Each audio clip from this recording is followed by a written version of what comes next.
Hi, 5th grade. Today we're going to be reading Chapter 6 of Lunch Money. It looks like this. And we should all be on page 43 right now. So open up this page and follow along with me. Chapter 6, Sour Business. Sometimes a disagreement between two kids stays that way, just between the kids themselves.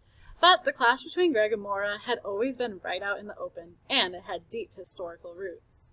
Their wrangling had been noticed by their parents, by their neighbors, by all their friends, and especially by every teacher who ever had them in the same classroom. Greg and Maura squabble like cats and dogs all day long, always trying to outdo each other. My classroom's not big enough for those two around. That's how their first grade teacher, Mrs. Gibson, had described the situation. Maura and Greg are both so headstrong. They have a definite personality conflict. That's how their fourth grade teacher, Mrs. Haversock, had said about it. They're like positive and negative numbers, always trying to cancel each other out. That's how Mr. Xenotopoulos tried to explain it. Now that Greg and Maura were both in 6th grade, he was their math teacher. And as Greg himself stood there outside the music room on Thursday afternoon, holding an eensy-beensy book, his long, thin face drawn into a furious scowl, how did he describe his problem with Maura? I hate her guts. Strong words. It was an expression Greg had picked up from watching old gangster movies. And it was also a stupid expression, because if Maura Shaw's guts had come walking down the hall, Greg wouldn't have recognized them. The truth is, all guts look pretty much alike. But Greg was not thinking logically at that moment, and saying that he hated Maura's guts did not feel like too strong a statement. If anything, it wasn't strong enough, because as far as Greg was concerned, Maura was no better than a common thief. She had always been a copycat, which would have been bad enough, but Greg couldn't stand it when she tried to weasel in on his money-making ideas. Maura had been a bother for years, and now this. Greg stuffed Maura's book into his pocket just as the bell rang. He ducked into the music room and sat down. Mrs. Chalmers immediately began playing scales on the piano, and the class began singing warm-up exercises. Greg had his mouth open and his voice went wee-oo-wee-oo-wee-oo, along with the others. But Greg's mind was elsewhere. He had big plans for Chunky Comics, huge plans, and Maura was going to try and sell her stupid eensy-beensy books at school and try to steal his customers. Maura was going to eat into his profits, maybe even mess up everything. Something had to change. Maura, to be exact, and she had to change right away, like today. But as Greg sifted through his past experiences with Maura, one particular incident jumped to mind, and it did not give him much reason to hope. Greg's first business outside his own home was a lemonade stand. He had sold his first cup of lemonade at the end of June during the summer after 2nd grade, and he stuck with it every hot, sunny day, all during July and August. The next summer, he'd sold lemonade again, and his customers came back. The second summer, he started using the honor system. People served themselves and just dropped quarters through a slot in the lid of a glass jar. That left Greg free to make money doing something like mowing a lawn at the same time. The first really hot day during the summer after 4th grade, he had set up shop once more. His new sign announced, Greg's ice-cold lemonade, still just 25 cents. Less than an hour later, the trouble began, because there was Maura Shaw right across the street, setting up her own lemonade stand under a bright beach umbrella with a big sign, Maura's Tasty Lemonade, only 20 cents.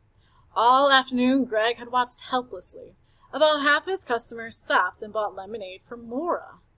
2 days later, on a Saturday, it got hot again, and by noon, there was Maura sitting under her umbrella, selling bargain lemonades. However, Greg had been thinking. He loaded an ice bucket and 2 jugs of lemonade onto a red wagon.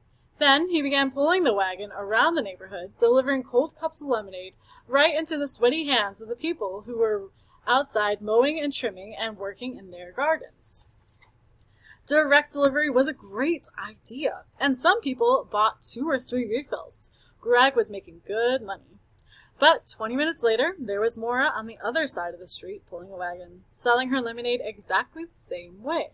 Greg had gotten furious. He looked both ways, and then he marched across Maple Avenue and planted himself in front of Maura on the sidewalk. She pushed a few strands of damp yellow hair up off her forehead. She looked Greg right in the eye and said, "You're in my way." Greg shook his head. "No, you're in my way." You're the one who's stealing my customers and my ideas. Moore didn't blink. I can sell lemonade if I want to. Anybody can. Like my mom. She sold lemonade when I was little. She told me so. And I can pull my wagon around anywhere I want to. Then Moira had taken a step closer and put her freckled nose about 3 inches from Greg's, her eyes big and blue and absolutely fearless. So get out of the way. Moira probably outweighed him by 15 pounds back then, and Greg hadn't wanted to have a shoving match. So he moved off the sidewalk. But as her wagon went by, he had kicked the back wheel and said, "Why don't you try coming up with your own idea?" Moira said, "Maybe I will," and stuck out her tongue. "Yeah," said Greg, "except you don't even have a brain." "I do too." "So prove it," said Greg. "Maybe I will," Moira said again. And Greg says, "I doubt it, brainless." For about a week after that, Moira didn't show up on the lemonade trail, and Greg had thought, "I guess I told her." The weather stayed hot, and Greg had been making $2, sometimes $3 or $4 a day. Then one afternoon he spotted Moira going from door to door around the neighborhood. She was wearing a yellow dress and white socks and little black shoes, and she was carrying something in a wooden picnic basket. Greg couldn't tell what Moira was selling, but he could see that money was changing hands. He had watched her for about 10 minutes, dying to know what she was up to. Finally, he couldn't stand it. Greg slipped out of his side door, ran across the backyard, trotted down the alley, tiptoed between 2 houses, hid in the bushes next to the Jansens' front porch. He'd had to wait almost 10 minutes, crouched in the scratchy hemlock branches, swatting at mosquitoes. Then Moira had crossed the street and walked up to the Jansens' front steps. Her feet on the wooden porch sounded like a bass drum. Greg heard the bell. Then little footsteps came running, and someone bumped into the storm door. Moira said, "Hi, Tommy. Is your mom home?"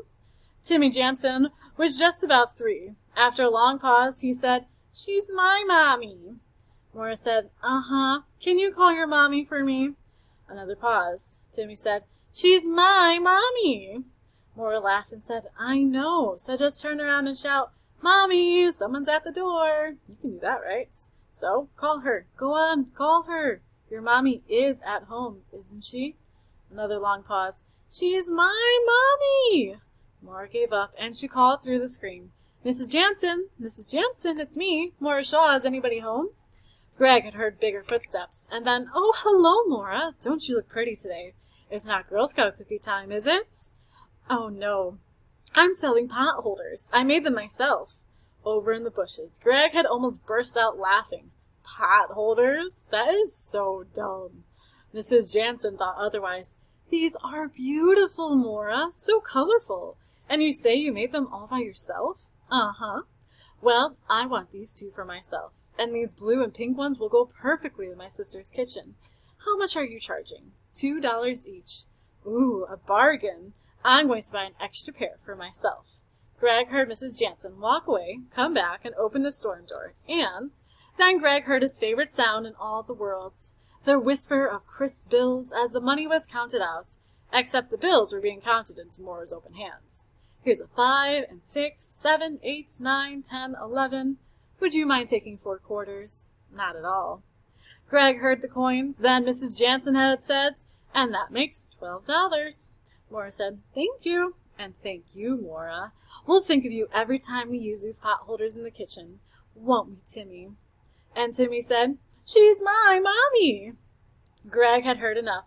He slipped out of the bushes, scooted between the houses, and ran home. It was hot, so he had gone to the refrigerator and poured himself a glass of his leftover lemonade. It tasted sour.